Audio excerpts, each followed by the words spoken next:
Welcome to Hank's Place. I love the book of Hebrews. The reason? Because it presents an awesome Jesus on every page. The author proves Jesus' superiority over the angels, over Moses, and then proves his superior priesthood, superior sacrifice, and superior covenant. Oh my! The shadows of the old covenant come into the light as Jesus shines brightly for us to see. And after all, we have crossed over from darkness to light ourselves and from doubt to faith. In fact, the name Hebrews means those who crossed over. We have passed from shadows to substance and from doubt to the reality of faith. What once was a symbol, a type, or a shadow has now become substance, finding their fulfillment in Jesus. One commentator has said, Jesus is the theme of Hebrews. We must learn from Jesus, draw closer to Jesus, for Jesus is the language of God. The language of God. When God now speaks to us, he speaks in the vocabulary of Jesus Christ. In fact, all of the Bible does point to Jesus. Jesus, the language of God? That's right. It's Hebrews 1 and verse 2.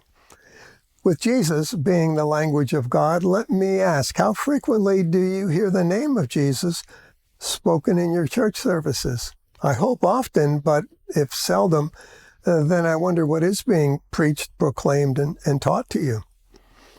Hebrews reveals Jesus as our glorious high priest. He's greater than Moses, greater than any sacrifice ever offered, greater than any prophet of old. His blood has given us unrestricted access to the Holy of Holies. The veil between God and man has been removed. We encounter mercy and grace at the throne of God, thanks to Jesus. In fact, it's Jesus who actually perfects our faith, brings it to full maturity. That's Hebrews 12, verse 2, until we rise with him into the heavenly realm. It's Jesus who stirs us to enter into the full rest of God by seeing him alone as our perfect sacrifice before the Father.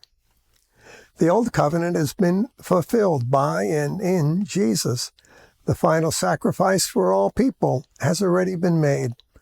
All God commanded under the first covenant on earth has become obsolete and disappeared thanks to what Jesus accomplished in heaven. Hebrews 11 begins with a clear definition of faith. Quote, "Now faith brings our hopes into reality and becomes the foundation needed to acquire the things we long for. It's all the evidence required to prove what is still unseen," unquote. Biblical faith comes as a confidence that goes beyond our own because it rests upon the character of God. Friends, we live in a world that refuses to acknowledge God and says, just believe, leaving just what you believe in, usually yourself, up to you. Well, that doesn't work. We, however, place our faith in the living God. Our lives become the adventure of living in him.